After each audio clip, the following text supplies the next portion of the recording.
What's up, everyone? I'm Persia, and I'm here with Buddy, and we are reacting to the Immortals Fenyx Rising trailer.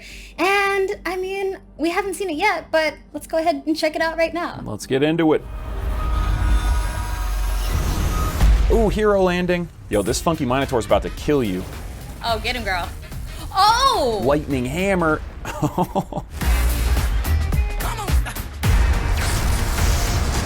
Ooh, powering up. Ooh.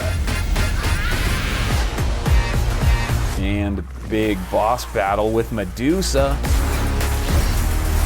She's definitely got some tricks. She's the phoenix that rises. I felt the buildup, like, in my heart right there.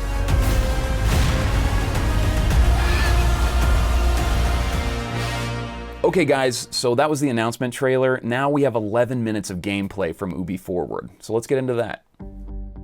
The narrator starts out that this is a tale of the gods told by the gods themselves, and at the end of the gameplay, we see that Zeus is standing in front of Prometheus. We find out that they're the narrators.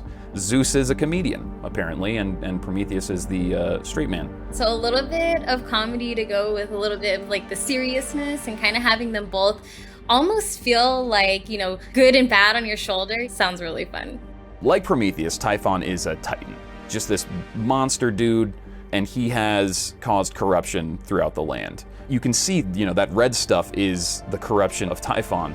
And you can see that like a lot of the monsters are bearing like that red corruption as well. Like Typhon has got to, you know, the Cyclops and the Geonies and you see that Minotaur. It's throughout the land, and Phoenix is tasked by the gods to kind of reverse some of that corruption. It's clear here that Typhon is upset, and the more we're taking people out, the more we're getting rid of all of his little goons. He's just sending more people after us, and stronger people on top of that. Yeah, I mean, it says he's sending some dead heroes after us, and in Greek mythology is so thick with possible heroes, some of which were using their weapons anyway, so they might be more mad at us. If you look at the map, you see that there's a lot of like references to Greek mythology, but they don't take a lot of it seriously. I mean, the gates of Tartarus, obviously Tartarus is, you know, the underworld kind of thing. There's the Valley of Eternal Spring. There's all these things that are like potentially a direct reference to Greek mythology, but slamming it all together doesn't exist anywhere in mythology. You can see all of these little tiny pieces that they've mixed together to make this really cool place that doesn't follow Greek mythology religiously, which is good. It is good, especially for people probably like me who don't know a lot about it, but are still very interested in it, probably have played other games that have some sort of Greek mythology in it, but having this fresh take, and you can still enjoy the story for what it is, for its new look on it. Mixed with the art style, I think it looks amazing. I did read an interview, and basically they were inspired by a lot of those early 2000s open world platformers. The art style for them was said to be like Banjo-Kazooie meets Studio Ghibli. I think that's cool. It's like kind of painterly, and it kind of helps with the features and themes of, you know, helping gods, all that stuff. Because it's not taking itself too seriously, but it's not cheesy. They showed like this panorama shot of just the Golden Isle and how beautiful it really does look. And I think that's really going to be enjoyable when you're flying through each area, when you're trying to find certain things in certain areas. It's going to be very easy to find. And you can also use that Farsight ability to, like, you know, look like deeper into the landscape and stuff, and then clearly see that there's different areas. The Forge lands are Hephaestus's area.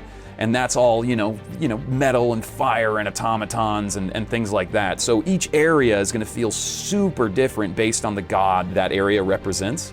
And if you remember from the announcement trailer, we did see that big volcano, right? And it kind of looked like it was taking over the land. Now that we're seeing some gameplay, we can definitely tell that it is taking over. So I feel already like there's a lot of pressure here. So in the gameplay trailer, the first mission that we kind of see is you need to reignite Hephaestus's forge. And Hephaestus was the god of like blacksmithing and stuff. So we're going in and reigniting this forge. We have to fight an automaton, which is something that Hephaestus made. Again, it's like a, you know, it's like a robot, but early robots. They were talking about robots in ancient Greece, which I think is so cool. So the Vaults of Tartarus are probably my favorite things so far, personally, because I love puzzles. Obviously, the combat is looking great and stuff like that, but adding this element where I have to use these same abilities I would use in combat for a puzzle is just really interesting to me. So they're testing your brains and your brawn, and that is kind of what it means to be, powerful, right? You're learning skills and abilities, and it's a kind of a feedback loop where you may have used them before, but not in this way, and then you get back out of these vaults into the Golden Isles, the larger world of Golden Isles, and you're utilizing these new skills, using the wings of Daedalus mixed with, one of your other abilities maybe. So obviously once you get through the puzzle, it's not for nothing. Your reward is Zeus's lightning, and it levels up Phoenix's stamina, which is really important because she uses Daedalus's wings to fly, and that stamina meter kind of determines how long she can fly. So the combat is, it comes down to 3 core weapons, your sword, your axe, and your bow. It seems like you can play the way that you want to play depending upon what your play style is. Your sword is, and your axe are your, lighter attack weapons, and then your bow is obviously ranged. You have a lot of these god power attacks that are super deep in the mythology themselves. You can use Athena's dash. Apollo is the god of archery. Hephaestus, we talked about him, but he's, you're using his blacksmithing hammer to beat the crap out of stuff. It means that there's going to be a lot of variety when we actually are fighting against certain bosses. We have a lot of utility, we have movement, we have air combos, we have ground combos. I'm really loving that they're making these abilities complement each other. You're gonna feel very godlike in this game because of these abilities. And again, upgrading all of them is going to be very deep in the mythos as well. I mean, you get coins of Charon. Charon is the boatman on the river of Styx, like the river that, transports souls to the land of the dead. Adamantine is the metal that all of the gods' weapons are made out of. Prometheus's chains are made out of it, so you're using that to upgrade some of these abilities as well. I just think it's so cool how deep the mythos is with all of this stuff. So we saw in a few shots, once we're taking flight, we see another little birdie fly next to us, but that's actually Phosphorus, and that's not just a random bird. That is going to be our friend. I mean, I always love having a good companion in every game. Phosphorus has got my back. Yeah, Phoenix being accompanied by a phoenix is really cool. So you can actually summon Phosphorus to help you in combat as well. So while the bird looks super pretty, it actually is tactically good for you as well. So the trials are puzzles around the Golden Isles that reward you upon completion coins of Charon. You can go to the Hall of the Gods and upgrade all of your abilities with that currency. So the Vaults of Tartarus give us Zeus's lightning, which increases our stamina, but if we want to increase our weapon damage and, some of the other godly abilities, we have to pay the boatman, as it were. And there are different types of puzzles, so I'm really curious to see where it goes and to see just how powerful Phoenix is going to be, because she's out there working. Look at her, pumping some iron. She's glowing right now. She's got the juice, The 90s training montage. She's pumping iron. She's pumping gold, actually. She's like making potions, she's a blacksmith. Phoenix is the total package.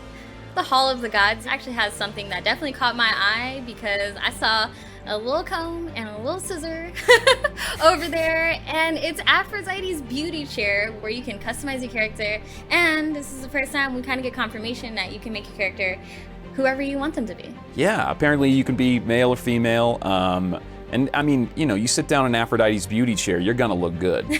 Absolutely. Also at the Hall of the Gods, we can use adamantine to upgrade some of our, armor maybe, or some of our other things that we haven't actually seen in this trailer. We're upgrading our skills using the coins. Adamantine's used to upgrade some of the loot elements. So obviously, I'm super excited about the mythology. You're excited about the gameplay. What do you think? How deep into this game are you gonna get? It kind of hits all of the boxes that I enjoy in a game. Combat is looking smooth, it's looking versatile, it's in general looking very pretty, colorful, fresh. It's giving me options to customize, it's giving me room for growth. It's kind of doing everything that I like in a game. So I'm really, really interested to see, or actually get my hands on it this December. December 3rd.